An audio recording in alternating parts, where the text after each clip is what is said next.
बिस्मिल्लाहिर्रहमानिर्रहीम। अल्लाहुम्मा सल्लि अला सय्यिदिना व मौलाना मुहम्मद व अला आलि सय्यिदिना व मौलाना मुहम्मद। अज़ीज़ तलबा व तालिबात, अस्सलामु अलैकुम व रहमतुल्लाह। हमारा आज के लेक्चर का टॉपिक है आर्क लेंथ। ये चैप्टर 8 का पहला टॉपिक है 8.1।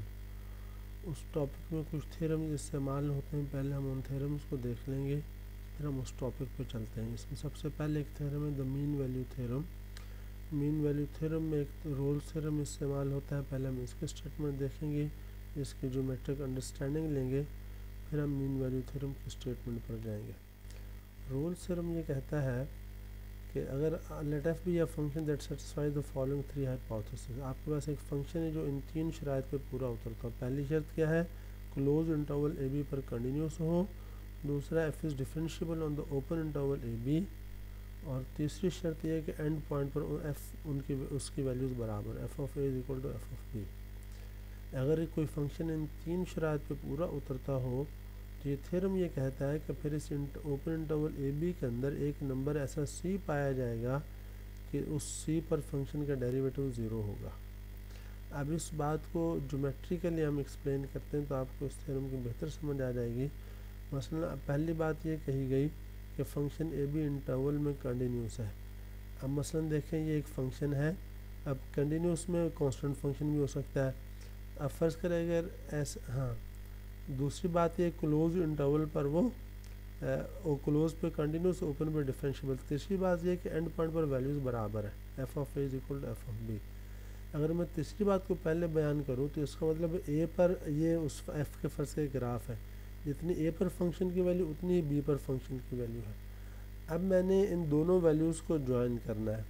तो ज्वाइन करने के लिए इनकी दो खसूसियात का ख्याल करना पड़ेगा कि एक तो ये कि वो कर्व कंटिन्यूस हो।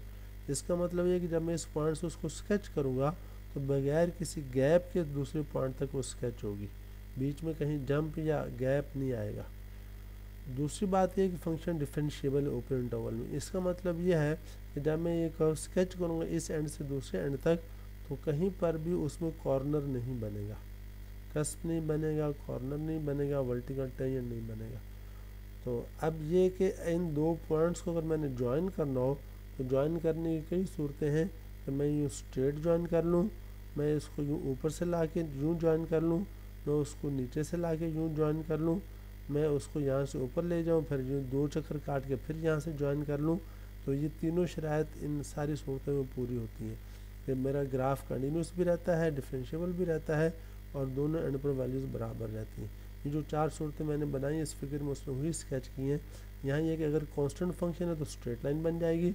ये है कि अगर वैल्यूज़ तो बराबर है, अगर ऊपर जाके वापस आता है तो ये बन गई, अगर नीचे आके वापस वहाँ पे आता है तो ये बात आ गई। और ये कि इस ए पर वैल्यू से ऊपर जाए और फिर वापस नीचे आए, फिर वापस बी तक आ जाए। असल में ये है कि ए और बी पर वैल्यूज़ बराबर होनी चाहिए, यानी उनकी ये लेवल बराबर हो। दूसरा ये कि ग्राफ में गैप ना आए। तीसरा ये है कि उसमें कॉर्नर ना बने। तो देखें ये चारों फंक्शन इन तीनों शराइत को पूरा कर रहे हैं। अब कोई भी फंक्शन जो इन तीन शराइत को पूरा करे तो उसके लिए क्या है, उसके लिए यह है कि ए बी के दरमियान एक सी पाया जाएगा जहाँ पर डेरिवेटिव ज़ीरो होगा।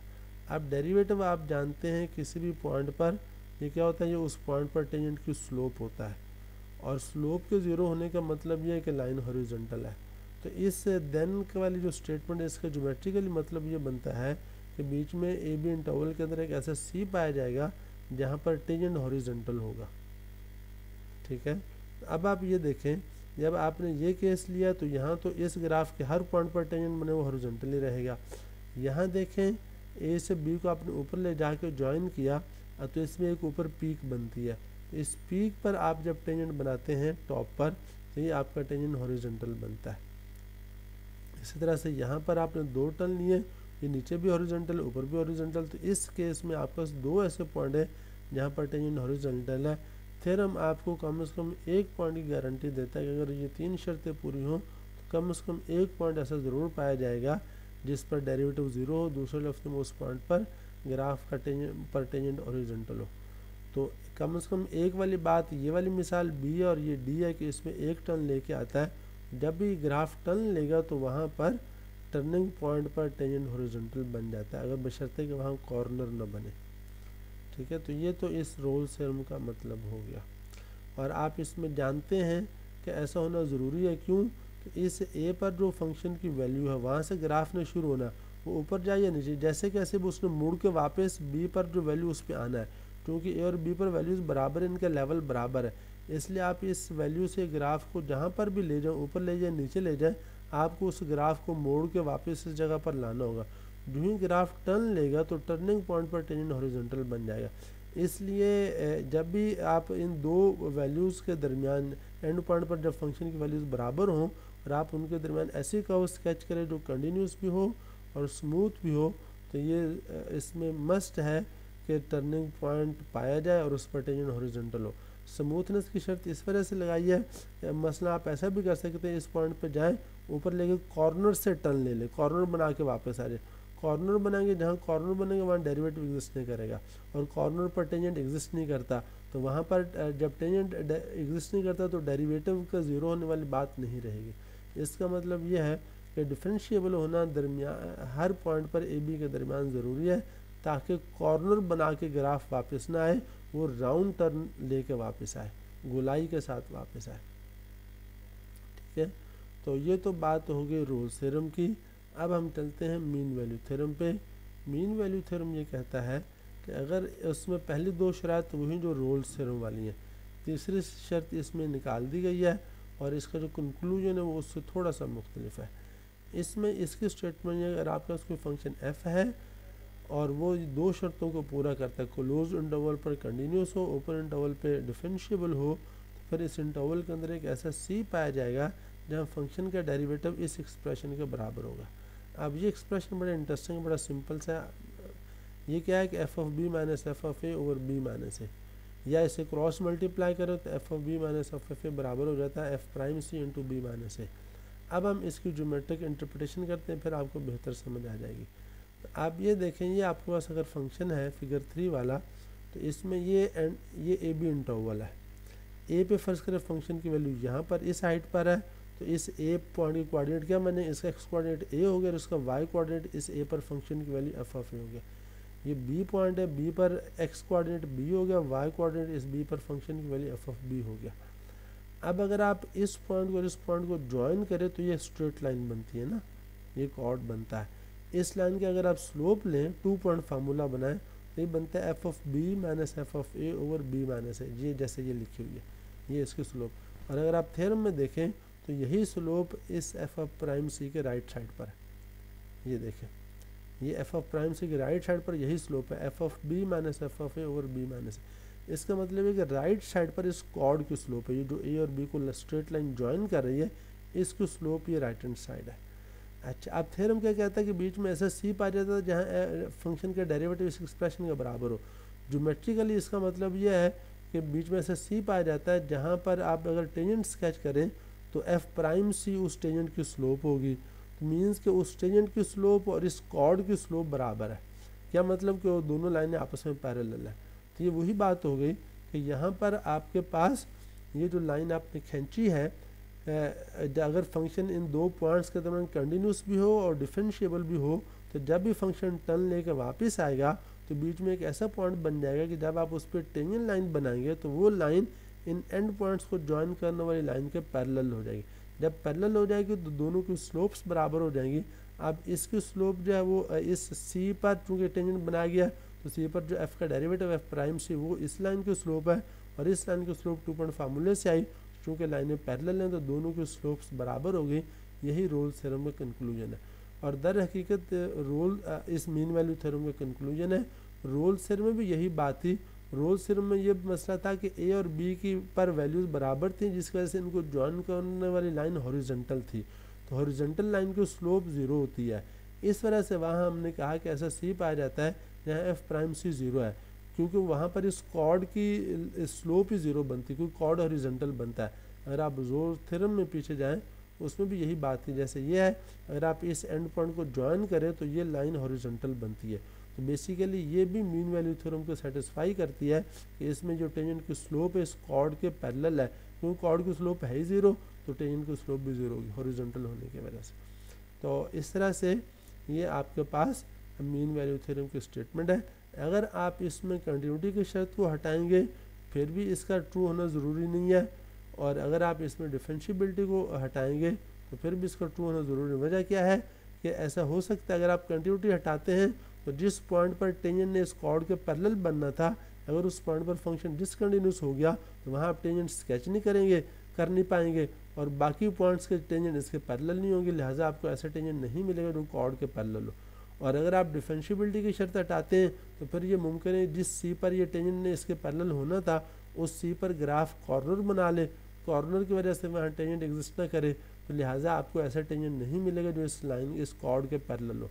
इस वजह से ये शर्त लगाई है कि इन दोनों एंड पॉइंट्स के दरमियान ग्राफ कंटिन्यूस भी हो और डिफरेंशिएबल भी हो, ताकि ना तो कॉर्नर बने ना ही गैप आए, और इस वजह से वो पॉइंट जहाँ पर टेंजेंट ने इसके पैरेलल होना है उस पॉइंट पर टेंजेंट बनाया जा सके। तो यहाँ इस फिगर 3 वाले ग्राफ में आपको एक ऐसा पॉइंट सी मिल रहा है जहाँ टेंजेंट इस कॉर्ड के पैरेलल है। फिगर 4 में आपको ये कम से कम एक की एग्जिस्टेंस की गारंटी देती थ्योरम, लेकिन एक से ज़्यादा भी हो सकते, जैसे फिगर 4 में है कि आपके पास ये एंड पॉइंट एक ए था, ये बी था, ए और बी को ज्वाइन करे ये लाइन बनी। अब आप ज्योमेट्रिकली ये सी लोकेट कर सकते हैं कि इसके पैरेलल टेंजेंट कहाँ कहाँ बन सकता है। तो एक ये पॉइंट है जहाँ टेंजेंट पैरेलल बनता है, एक ये पॉइंट जहाँ टेंजेंट इस तरह का बनता है कि इस लाइन के पैरेलल हो। लिहाजा इस ग्राफ के केस में ये C1 है, ये भी मीन वैल्यू थ्योरम की शर्त को पूरा करता है, और C2 भी जो हमें एग्जिस्टेंस बताई गई है C2 भी उसमें पूरा उतरता है। तो ये मीन वैल्यू थ्योरम में जिस C की एग्जिस्टेंस बताई गई है उस C का फाइंड करने का तरीका नहीं बताया गया, अलबत्ता इसकी गारंटी दी गई कि अगर वो शराइत पूरी हो तो ऐसा C पाया जाएगा। अलबत्ता ज्योमेट्रिकली हम उस C को लोकेट कर सकते हैं, जैसे आपके सामने हम ज़रा अपनी कॉमन सेंस से देख सकते हैं वो कौन सा पॉइंट है जहाँ टेंजेंट बनाए तो इस कॉर्ड के हॉरिजॉन्टल हो। इसके बाद जो दूसरा थ्योरम है जो हमें चाहिए वो है फंडामेंटल थ्योरम ऑफ कैलकुलस, उसका पार्ट 1 है और part 2। Fundamental theorem of calculus जो है इसके लिए आप पिछला कॉन्सेप्ट यूज़ करेंगे। हमने पीछे डेफिनेट इंटीग्रल में डिफ़ाइन किया था एरिया जो डेफिनेट इंटीग्रल हमारा होता है ए से बी तक, वो एरिया अंडर द कर्व देता है, जैसे ये वाला है ना। अगर आप ए से बी तक इंटीग्रल लेते हैं तो ये area under the whole curve आता है।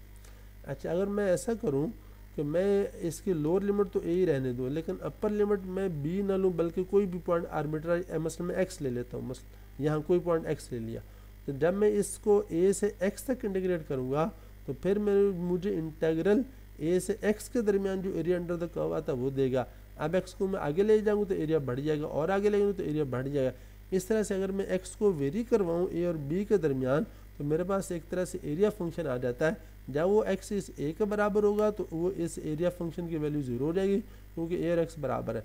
जब मैं एक्स को आगे लाऊंगा, जैसे जैसे आगे लाता जाऊँगा तो एरिया अंडर द कर्व बढ़ता जाएगा। जब बी तक आ गया तो पूरे इंटरवल में जो एरिया अंडर द कर्व आता है वो आ जाएगा। तो इस तरह से जो डेफिनेट इंटीग्रल था, अगर मैं उसकी अपर लिमिट को वेरिएबल ले लूँ तो मैं इस इंटीग्रल डेफिनेट इंटीग्रल की हेल्प से एक फंक्शन डिफाइन कर सकता हूँ जिसे हम एरिया फंक्शन कह सकते हैं। और ये जो है आपके पास और चूँकि ये एक्स पर डिपेंड कर रहा है, एक्स आप कैसा लेते हैं, छोटा लेते मतलब ए के करीब लें या दूर लें, वेरी करवा सकते हैं। इस वजह से हम इस फंक्शन का नाम क्या रखते हैं कि ये एरिया फंक्शन है। अब इसमें यह है कि अलबत्ता इसमें हम एक काम ये करते हैं, जो इंटीग्रेशन वाला वेरिएबल अंदर है, क्योंकि हम उसे एफ ऑफ एक्स कह रहे थे, एफ ऑफ एक्स की बजाय जिस फंक्शन की कर्व दी हुई है उसको हम एफ ऑफ एक्स कह रहे थे। अब एक्स की बजाय हम उसका सिंबल टी यूज़ कर लेते हैं ताकि ये जो अपर लिमिट एक्स है उसके साथ कन्फ्यूजन ना हो। तो अब चूँकि इस इंटीग्रल की वैल्यू इन टर्म्स ऑफ आपको पता है कि लिमिट्स आती है ना, डेफिनेट इंटीग्रल की वैल्यू में ए और बी आते हैं, तो यहाँ अपर लिमिट एक्स है तो इसलिए इसकी वैल्यू में ए और एक्स आएंगे।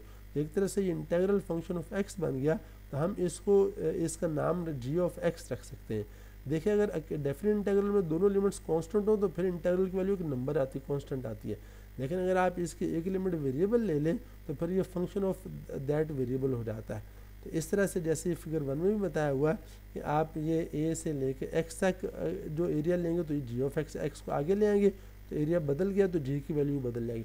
तो हर एक्स के लिए जी क्या देता है आपको, area under the curve between a and x देता है।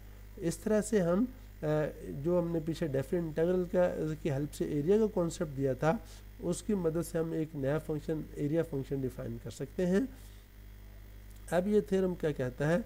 ये थ्योरम ये कहता है कि अगर एक function close interval A B पर कंटिन्यूस हो तो आप एक नया फंक्शन जी एक इस तरह से डिफाइन कर सकते हैं, g x is equal to integral a to x f of t d t, और x जो अपर लिमिट है it will be some number between a and b, और ये वेरिएबल है।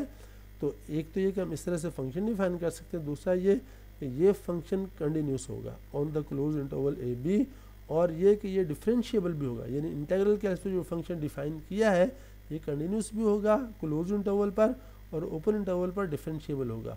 और अगली बात ये, अगर आप इस g का डेरिवेटिव लेंगे तो वो इस f की वैल्यू एट x होगी, यानी g prime x is equal to F of x.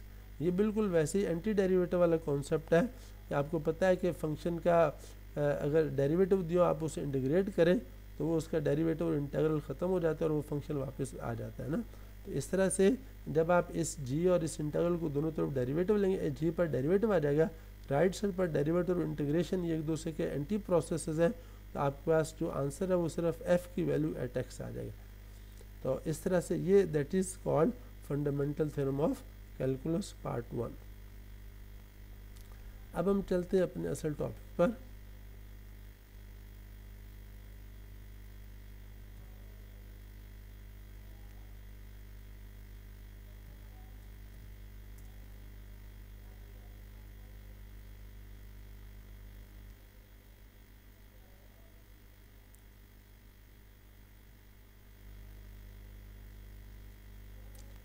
Chapter 8 हमारे application of further application of integration है। इसमें पहली एप्लीकेशन हमारी है आर्क लेंथ पर। आर्क लेंथ, इसमें भी हम कॉन्सेप्ट वही यूज़ करते हो जो हमने एरिया एस्टिमेट करने में किया था कि अगर आपके पास कोई स्ट्रेट लाइन हो तो उसका तो लेंथ फाइंड करना आसान है, आप पैमाना रखें, रूलर रखें और उसे पैमाइश कर लें। लेकिन अगर आपके पास मसलन कोई धागा है, ऐसे डोरी है, और आपको इस तरह से मतलब आपने उसको इस तरह से टेढ़ा मेढ़ा किया हुआ है और आप उसकी हालत नहीं बदल सकते, उसी तरह से कर्व्ड पाथ के साथ आपने उसका फासला लंबाई मालूम करनी, आप कैसे करेंगे? ये आप कोई रास्ता है उसमें मोड़ आते हैं और सड़क बनी हुई और आप उसकी पैमाइश करना चाहते हैं, बहरहाल कोई भी ऐसा पाथ जो कर्व्ड हो और आपने उसकी लंबाई मापनी हो कि लंबाई कितनी है, तो ये एक बड़ा चैलेंज है, क्योंकि ये स्ट्रेट तो है नहीं कि आप इसको रूलर रख के सीधा सीधा पैमाइश करते जाएंगे। तो अब हम इस तरह के कर्व्ड पाथ की लंबाई कैसे मालूम करेंगे? ये जो इसी लंबाई के हवाले से नाम है आर्क लेंथ। आर्क कहते हैं कर्व्ड पाथ को, कोई भी जैसे ये आर्क आप सर्कल है इसका कोई एक पार्ट ले लें तो आर्क कहलाता है। तो इस आर्क की लंबाई हम कैसे मेजर करते हैं या हम उसको डिफ़ाइन कैसे करते हैं? तो पीछे हमने एरिया डिफ़ाइन किया था किस तरह से, एरिया अंडर द कर्व लेने के लिए वो भी यही मसला था कि जो अंडर द कर्व जो रीजन आता है उसकी एक साइड कर्व थी, स्ट्रेट नहीं थी, रेक्टेंगल होती है तो हम लेंथ इनटू विड्थ कर लेते हैं। जब एक साइड कर्व्ड हो तो वहाँ एरिया का कॉन्सेप्ट नहीं बन पाता कि एरिया आएगा कैसे। तो हमने ये किया था कि उस रीजन के रेक्टेंगल्स बनाए, छोटे छोटे पीस बना के, और उस हर सब इंटरवल के अंदर जो एरिया अंडर द कर्व आता था उसे हमने रेक्टेंगल के एरिया से अप्रोक्सीमेट कर लिया था। फिर रेक्टेंगल्स के एरियाज़ को ऐड अप कर लिया तो हमारे टोटल एरिया का एस्टिमेट था। फिर नंबर ऑफ़ रेक्टेंगल्स को जैसे हम बढ़ाते गए हमारी अप्रोक्सीमेशन अच्छी होती गई। फिर हमने देखा था जब नंबर ऑफ़ रेक्टेंगल्स इन्फिनिटी को अप्रोच करें तो हमें एग्जैक्ट एरिया मिल जाता है। बिल्कुल यही बात यहाँ पर है। अगर मेरे पास ये कर्व्ड पाथ है और मुझे इसकी लंबाई मापनी है, लेंथ बतानी है, तो मैं उसके लिए क्या करता हूँ, फ़र्ज़ करें ये कर्व पाथ किसी फंक्शन एफ ऑफ एक्स का ग्राफ है और ये इंटरवल ए से बी तक ये फंक्शन डिफाइंड है जिस पर यह कर्व बनी हुई है और मुझे इसकी लंबाई लेनी है। तो उसका वही प्रोसीजर है कि मैं ए और बी के दरमियान पूरे इंटरवल को n सब इंटरवल्स में डिवाइड कर देता हूँ। पहला ए एक्स नॉट हो गया, अगला x1 x2, हर सब इंटरवल की विड्थ डेल्टा एक्स है। अब मैं इस कर्व के ऊपर कुछ पॉइंट चूज़ करता हूँ, मसलन ए है, ए पर ए के कॉरस्पॉन्डिंग जो कर्व पर पॉइंट है तो वो पी नॉट है, पी नॉट का एक्स कोऑर्डिनेट ए होगा यानी एक्स नॉट होगा, और इसका वाई कोऑर्डिनेट इस ए पर फंक्शन की वैल्यू यानी एक्स नॉट पर फंक्शन की value F of x not. x1 के कॉरस्पॉन्डिंग जो कर्व पर पॉइंट है उसे p1 कह लेते हैं। p1 के कोऑर्डिनेट क्या होंगे, इसका x कोऑर्डिनेट x1 होगा और इसका y कोऑर्डिनेट x1 पर फंक्शन की वैल्यू यानी f ऑफ x1। ऐसे आप p2 ले लें तो P2 x2 पर के corresponding point on the curve है। तो यूँ आप हर ये जो x आया है, जो हमने ये नए पॉइंट x एक्सिस पर लिए हैं, इनके कॉरस्पॉन्डिंग इस कर्व पर पॉइंट ले लें। अब आप इसमें से कोई भी एक सब इंटरवल लें, मसलन P0 से P1 तक, अगर मैं इसको स्ट्रेट लाइन से ज्वाइन कर दूं, ये जो स्ट्रेट लाइन है ये P1 से P1 के दरमियान जो कर्व्ड पाथ है, उस कर्व्ड पाथ की लंबाई की अप्रोक्सीमेशन है। इसी तरह से P1 से P2 तक जो आर्क बनता है उसकी अप्रोक्सीमेशन P1 से P2 को ज्वाइन करने वाली स्ट्रेट लाइन है। तो हर सब इंटरवल के अंदर जो आर्क आता है उसकी लंबाई को हम उन दोनों पॉइंट्स को स्ट्रेट लाइन से ज्वाइन करके जो लाइन सेगमेंट बनता है उसकी लंबाई से अप्रोक्सीमेट कर लेते हैं। अब ये जो लाइन सेगमेंट हमारे बन रहे हर सब इंटरवल के अंदर, इनकी लंबाइयों को अगर हम जमा कर लें तो ये एक तरह से पूरी कर्व की लंबाई की अप्रोक्सीमेट लेंथ आ जाती है। और आप इसे बड़ी आसानी से समझ सकते हैं कि अगर मैं बीच में और पॉइंट इंसर्ट कर दूं और मैं सब इंटरवल्स की तादाद बढ़ा दूं, तो ये जो मेरी अप्रोक्सीमेशन है इसकी क्वालिटी अच्छी हो जाएगी। और वो जो अब नए जो लाइन सेगमेंट बनेंगे उनकी लंबाइयों को ऐड करूँगा तो वो एक्चुअल लंबाई के ज़्यादा करीब हो जाएगी। ये बात यहाँ से भी आप देख सकते हैं। मसलन ये सर्कल की मुझे लंबाई चाहिए गोलाई में कि इसकी पेरीमीटर कितना है। इसका एक सिंपलेस्ट ये है कि मैं बीच में कोई पॉलीगॉन ले लूँ, मसलन मैं स्क्वायर ले लूँ और इंस्क्राइब्ड स्क्वायर ले लूँ। अब इस स्क्वायर की चारों साइड की लंबाइयाँ, मसलन ये जो आर्क है इसकी लंबाई को आप यूँ समझें कि ये साइड अप्रोक्सीमेट करती है, इस आर्क की लंबाई को ये साइड अप्रोक्सीमेट करती है। तो चार जो आर्क बने उनको ये स्क्वायर की चारों साइड्स अप्रोक्सीमेट करती हैं। इस तरह से मैं स्क्वायर की चारों साइड्स की लेंथ को ऐड करूँगा तो सर्कल की जो गोलाई की लंबाई है वो उसका अप्रोक्सीमेट वैल्यू आ जाएगी। अब अगर मैं पॉइंट बढ़ा दूँ, ये 4 आर्क की बजाय मैं इसके 6 आर्क बना लूँ, जैसे ये हेक्सागॉन बना लें, ये भी एक पॉलीगॉन है। इसमें आप देखें अब ये जो लाइन सेगमेंट है ये लेंथ और इस आर्क की लेंथ में गैप कम हो गया, ये नहीं ज़्यादा बेहतर अप्रोक्सीमेशन। अब इन 6 लाइन सेगमेंट्स की लंबाइयाँ जमा करूँगा, ये सर्कल की जो लंबाई पेरीमीटर है उसके ज़्यादा करीब हो जाएगी। ऐसे अगर मैं और बीच में नए पॉइंट इंसर्ट कर लूँ, मसलन ये मेरे पास 8 साइडेड पॉलीगॉन है, अगर मैं इसकी लाइन सेगमेंट्स की लेंथ को ऐड करूँ तो ये सर्कल के पेरीमीटर के और करीब हो जाएगा। फिर और पॉइंट देखें, अब यहाँ आपको गैप बहुत कम नज़र आ रहा है, बज़ाहिर ऐसे लग रहा है जैसे लाइन सेगमेंट और आर एक दूसरे के बहुत करीब हो गए। तो यूँ आप अगर इसे रिफ़ाइन करते जाएं और पॉइंट्स इंसर्ट करते जाएं तो आपके पास जो पॉलीगॉन की पेरीमीटर है वो सर्कल के पेरीमीटर के करीब से करीब तर होती जाएगी। तो ये हमारा कॉन्सेप्ट है यहाँ आर्क लेंथ को अप्रॉक्सीमेट करने का। तो यहाँ हम इसका मतलब है इस कर्व की लंबाई हम फिर कैसे दे रहे हैं कि हम हर सब इंटरवल में जो पेयर ऑफ पॉइंट्स है उनके दरमियान डिस्टेंस लेते हैं और ये लाइन सेगमेंट की लंबाई बेसिकली डिस्टेंस होगा बिटवीन दिस 2 पॉइंट्स, उन डिस्टेंसेस को ऐड कर लेते हैं। तो और फिर हम इस पे लिमिट अप्लाई करते हैं कि नंबर ऑफ सब इंटरवल्स या number of line segments approach 0। तो उसके इस तरह से हमारी जो लेंथ ऑफ द कर्व है अगर मैं उसे L कह लूँ तो वो क्या बनेगी, ये Pi-1 और Pi, ये ith मैंने इंटरवल ले लिया xi-1 से xi, यानी Pi-1 और Pi के दरमियान फासला है। तो उस फासले को मैं Pi-1 Pi और मॉड लगा के ज़ाहिर कर रहा हूँ। ये जो सम के अंदर एक्सप्रेशन है ये Pi-1 और Pi के दरमियान फासला बताता है।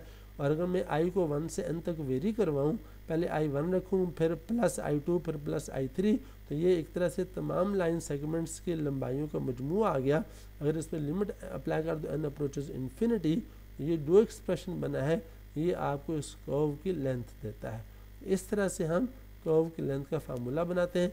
अब ये है कि ये जो हम ये जो समेशन ये जो Pi-1 और Pi का मॉड है बेसिकली 2 पॉइंट्स के दरमियान डिस्टेंस है, हम ये डिस्टेंस फार्मूले से ये इसका फार्मूला बना के यहाँ लगा देंगे तो हमारे पास एक तरह से L का फार्मूला आएगा। और आप जानते हैं कि Pi-1 के कोऑर्डिनेट्स क्या हैं, xi-yi-1 और Pi के कोऑर्डिनेट्स xi-yi हैं। तो ये आप डिस्टेंस फार्मूला लगाया है, यानी दूसरे पॉइंट का x कोऑर्डिनेट माइनस पहले का कोऑर्डिनेट और स्क्वायर फिर इसी तरह से y का, और फिर उसका स्क्वायर रूट ले लिया तो ये डिस्टेंस आ गया। अब ये चूँकि कंजक्टिव पॉइंट्स थे तो कंजक्टिव पॉइंट्स के x कोऑर्डिनेट्स के दरमियान जो डिफरेंस है ये वाला, अगर इसे आप डेल्टा x कह लें तो ये डेल्टा x आ गया। क्योंकि हमने तमाम पॉइंट्स को बराबर बराबर फासले पर लिया था, इसलिए तमाम कंजक्टिव जो पॉइंट्स हैं उनके x कोऑर्डिनेट्स का फासला बराबर रहेगा। इस वजह से उसने यहाँ पर एक्स आई माइनस एक्स आई माइनस 1 का जो गैप है उसमें डेल्टा एक्स लिख दिया, इसके साथ आई नहीं लगाया क्योंकि ये ith इंटरवल के साथ मखसूस नहीं है, तमाम सब इंटरवल के जो ये लेंथ है वो सेम है। अलबत्ता वाई वैल्यूज़ में डिफरेंस हर सब इंटरवल में मुख्तलिफ आता है, इसलिए वाई आई माइनस 1 में उसने इसे डेल्टा वाई आई कह दिया। तो इस तरह से हमारे पास ये जो हमने मॉड वाला एक्सप्रेशन लिखा था उसका ये एक्सप्रेशन हमारे पास आ गया delta x square plus delta y i square. अब हम यहाँ पर एक्चुअली मीन वैल्यू थ्योरम लगाते हैं। अब आप ऐसा समझें एक्स आई माइनस 1 से एक्स आई जो सब इंटरवल था आप इसे कंसिडर कर लें, इस पर हम मीन वैल्यू थ्योरम लगाएंगे। तो हम अभी पढ़ चुके हैं अगर कोई फंक्शन किसी भी क्लोज इंटरवल पर कंटिन्यूस हो और ओपन इंटरवल पर डिफरेंशिएबल हो, फिर इस इंटरवल के अंदर एक पॉइंट ऐसा पाया जाएगा कि उस पर जो है आपका एंड पॉइंट्स पर जो फंक्शन वैल्यूज़ का डिफरेंस है वो बराबर हो जाएगा उस पॉइंट पर डेरिवेटिव की वैल्यू इनटू एंड पॉइंट्स का डिफरेंस, या दूसरे लफ्ज़ों में उस पॉइंट पर जो डेरिवेटिव है वो एंड पॉइंट को ज्वाइन करने वाली लाइन की स्लोप के बराबर होगा। बाद में आप उसको क्रॉस मल्टीप्लाई करेंगे तो ये वाला फार्मूला बन जाता है। इस तरह से आपके पास लेफ्ट हैंड साइड पर F of x I basically ये वाई आई है और F of x I minus 1 ये वाई आई माइनस 1 है, और वाई आई और वाई आई माइनस 1 का जो डिफरेंस उसे हमने यहाँ डेल्टा वाई आई कहा था, ये लेफ्ट साइड में डेल्टा वाई आई है, ये राइट हैंड साइड के बराबर हो गया। राइट हैंड साइड में F prime x i star हो गया और एक्स आई माइनस 1 ये डेल्टा एक्स हो गया। तो ये जो इस फार्मूले में डेल्टा वाई आई आ रहा था उसका हमने ये वाला फार्मूला बना लिया यूजिंग मीन वैल्यू थ्योरम। ये फार्मूला अगर आप इसी में वापस डाल दें तो आपके पास पी आई माइनस 1 और पी आई मॉड जो है वो ये बन जाता है delta x square plus f prime x i star into delta x whole square. यहाँ से डेल्टा एक्स स्क्वायर दोनों टर्म्स में आ रहे उसको कॉमन ले लें, बाहर आके स्क्वायर है रूट से निकला है तो अकेला डेल्टा एक्स रह जाएगा, अंदर यहाँ 1 यहाँ एफ एक्स आई स्टार पर डेरिवेटिव की वैल्यू रह जाएगी, डेरिवेटिव का स्क्वायर रह जाएगा। अब ये कि हम इसे वापस इसमें डाल दें इस एल वाले फार्मूले में, ये जो हमने 1 बनाया था इस तरह हमारे पास लेंथ का फार्मूला बना था limit n approaches infinity i from 1 to n और ये स्क्वायर रूट और ये डेल्टा एक्स। अब हम पीछे रिमान सम में ये पढ़ चुके हैं कि इस तरह का जो एक्सप्रेशन है जो ये सम हो सब इंटरवल्स पर आपने किसी फंक्शन की वैल्यूज़ और सब इंटरवल की विड्थ को मल्टीप्लाई किया हुआ हो और समेशन ली और उस पर लिमिट लगाई हो तो ये रिमान सम होता है। और ये बेसिकली इस एक्सप्रेशन को अगर आप फंक्शन बना लें तो उसके इंटीग्रल के बराबर होता है। इस वजह से हम इस सारे को क्या कह सकते हैं, ये ए से बी तक ये जो स्क्वायर रूट समेत ये जो एक्सप्रेशन है इसका इंटीग्रल है। तो यूँ यानी integral 1 plus f prime x whole square, इसका मतलब ये है कि ये एल जो आपका वो इस इंटीग्रल के बराबर हो गया। अब हम आर्क लेंथ फार्मूले की डेफिनेशन देते हैं। हम ये कहते हैं कि अगर एक फंक्शन एफ, अब चूँकि इस इंटीग्रल के अंदर देखें नोट करें इस इंटीग्रल के अंदर एफ प्राइम इस्तेमाल हो रहा है यानी इंटीग्रैंड का हिस्सा है। आप जानते हैं कि इंटीग्रल के एग्जिस्ट करने के लिए ज़रूरी है कि इंटीग्रैंड कंटिन्यूस हो या अगर उसकी डिसकंटिन्यूटीज हैं तो उनकी तादाद फाइनाइट हो। तो इसलिए इस इंटीग्रल की एग्जिस्टेंस के लिए ज़रूरी है कि एफ प्राइम कंटिन्यूस हो।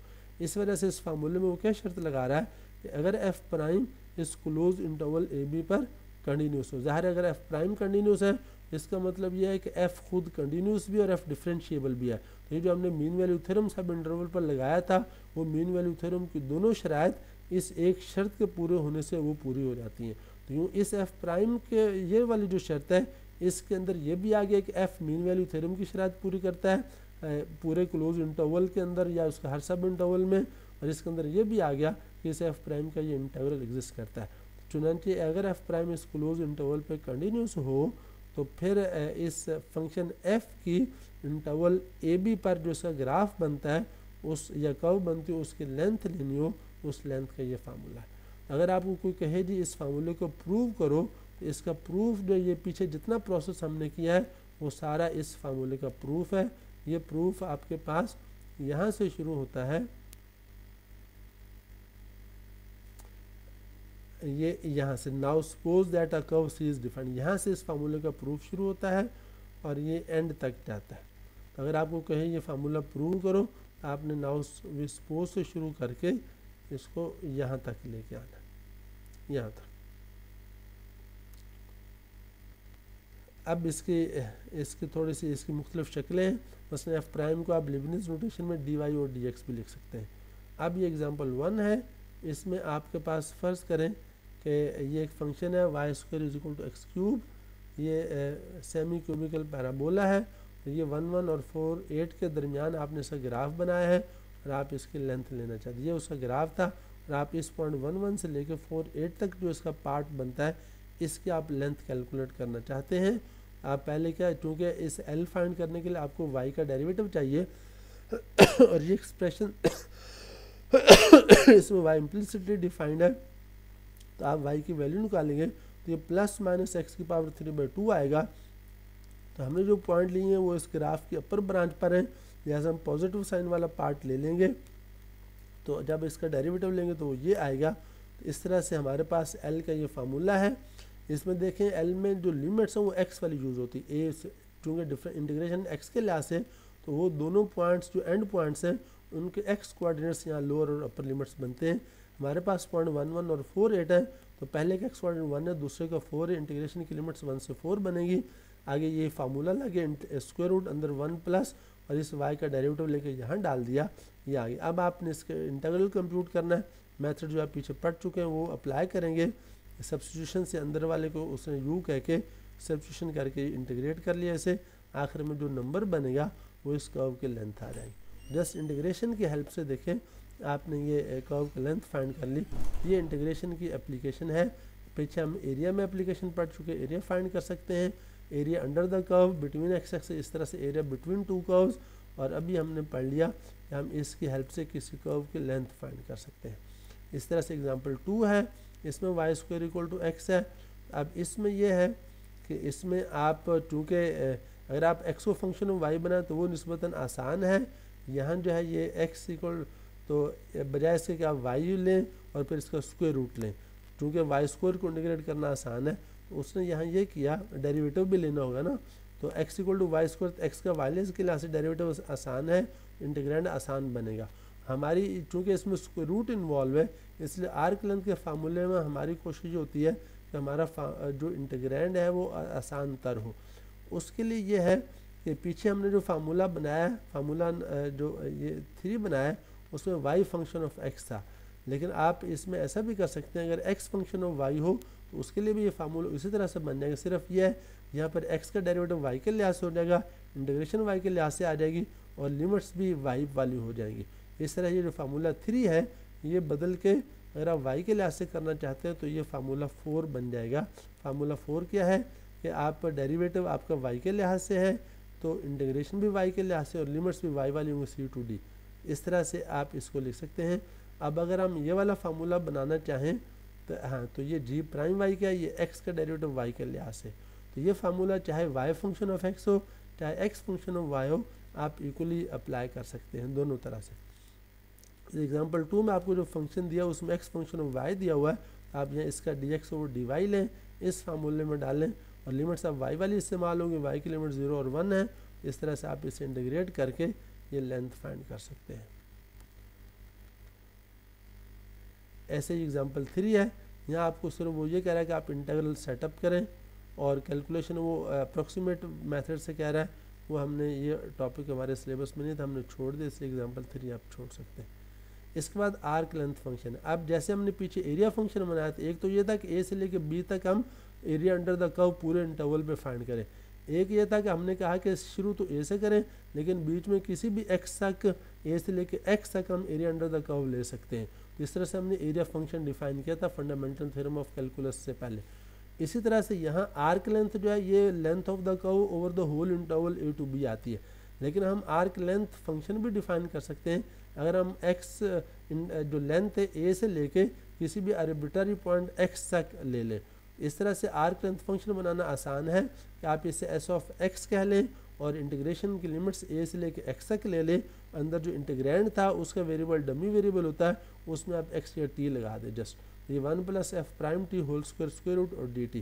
तो ये जो फार्मूला आपका बना है ये आपको आर्क लेंथ फंक्शन देता है। इसका आप फ़ायदा ये है कि ए से लेके किसी भी पॉइंट तक आप लेंथ ऑफ द कर्व लेना चाहें आप ले सकते हैं। और इस तरह से आर्क लेंथ आपकी function of location of x है। तो अब ये हमारे पास ये चीज़ आ गई। अब हम ये करते हैं कि आर्क लेंथ को हम आगे हम इसे यूज़ भी करेंगे तो पैरामीटर के तौर पे। इस तरह से इसके साथ थोड़े से और ट्रीटमेंट है।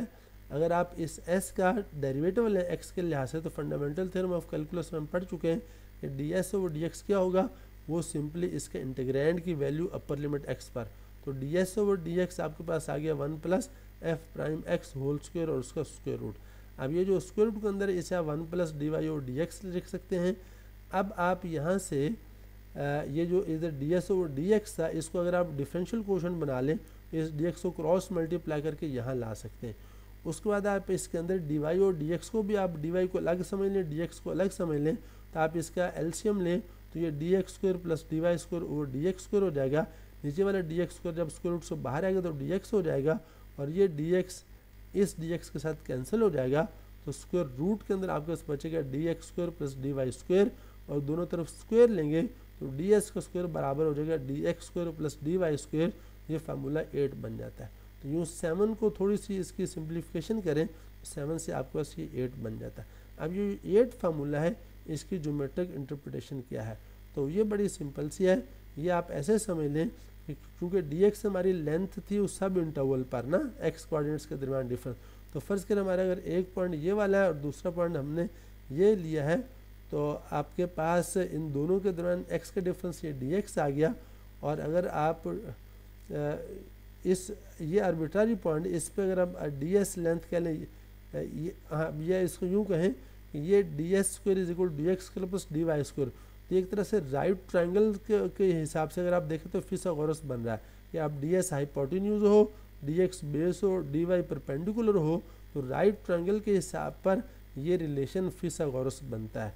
इट मीन्स कि हमारे पास अगर ये कोई भी आर्बिट्ररी पॉइंट है, हम इस पॉइंट पर हम एक राइट ट्रायंगल बनाते हैं इस तरह से, जिसके बेस डी एक्स हो, हाइट उसकी डी वाई हो, तो उसका जो हाइपोटेन्यूज वो आपको डी एस बताता है। अब आप इसमें आसानी से देख सकते हैं, जैसे से आप ये डी एक्स छोटा करते जाएंगे, डी वाई भी छोटा होता जाएगा, और डी एस जो है ये चूँकि वो स्ट्रेट कर्व से ये इसका आखिरी तरफ दूर हुआ है, जैसे से आप डी एक्स को छोटा करिए सिरा इसके करीब होता जाएगा, और डी एस इस कर्व की लेंथ को बेहतर तरीके से अप्रॉक्सीमेट करेगा। तो बहरहाल ये है, ये आपके पास ये रिलेशन 8 बड़ा इंपॉर्टेंट है। ये arc length, differential change in arc length, differential change in x और डिफरेंशियल चेंज इन वाई के दरमियान रिलेशन है। और इसमें इंटरेस्टिंग बात यह है कि आप इसको चाहे तो डी एस को ये हमने डी वाई और डी एक्स की शक्ल में लिखा हो तो इस तरह इस्तेमाल कर लें, या डी एक्स और डी वाई की शक्ल में भी, यानी एक्स फंक्शन और वाई भी बना सकते हैं। कैसे, यहाँ से आप डी वाई स्क्वायर कॉमन लें राइट हैंड साइड से, और उससे आप दोनों तरफ डिवाइड कर दें, और दोनों तरफ जो है वो स्क्वायर रूट ले लें, या डिवाइड ना भी करें, डी वाई स्क्वायर कॉमन लेके और दोनों साइड पर स्क्वायर रूट ले लें, तो आपके पास ये रिलेशन बन जाता है। यानी d s is equal to 1 plus d x over d y whole square d y. It means कि डी एस पर फ़र्क नहीं पड़ता कि आप वाई को फंक्शन ऑफ एक्स बनाएं या आप यहाँ एक्स को फंक्शन ऑफ बनाएं, ये फार्मूले एक जैसे हैं, और ये दोनों फार्मूले डी एस के बराबर है। अभी एग्जाम्पल 4 है, इसमें उसने आपको आर्क लेंथ फंक्शन बनाने को कहा है। उसी तरह से ये वाई फंक्शन आ गया, ये point P not starting point है। ज़ाहिर है आर्क लेंथ फंक्शन बनाना तो स्टार्टिंग पॉइंट दिया होगा, एंडिंग पॉइंट आर्बिट्ररी है वो आप एक्स लेते हैं। ये उसी तरह से ये वाई लिया उसने, एफ प्राइम एक्स ले लिया, ये पूरा उसने इंटीग्रैंड जो उसका एक्सप्रेशन बना लिया।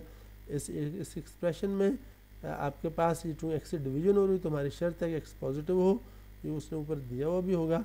बहरहाल ये लेके आप एस ऑफ एक्स का फार्मूला लें, और इस इंटीग्रैंड, ये एक्स डमी वेरिएबल है, आप एक्स या टी भी लगा सकते हैं, इधर टी लगाएंगे तो राइट साइड पर भी टी आ जाएगा। तो ये आपके पास एक्सप्रेशन आ गया, और इसे आप इंटीग्रेट करके लिमिट्स लगाएंगे तो ये आपके पास एस एक्स का फार्मूला बन गया। अब जब ये फार्मूला बन गया, इसका फ़ायदा ये है कि आपने लेंथ 1 से शुरू करके 2 तक लेनी तो एक्स की 2 लगा दें, आपने 1 से लेकर 3 तक लेंथ लेनी तो एक्स की 3 लगा दें। आप इस फार्मूले की हेल्प से ए से लेकर जिस पॉइंट तक चाहें आप कर्व की लेंथ फाइंड कर सकते हैं। इस तरह से हमने आज के टॉपिक में देखा कि किस तरह से इंटीग्रेशन को अप्लाई करके हम आर्क लेंथ कैलकुलेट कर सकते हैं। अस्सलाम वालेकुम।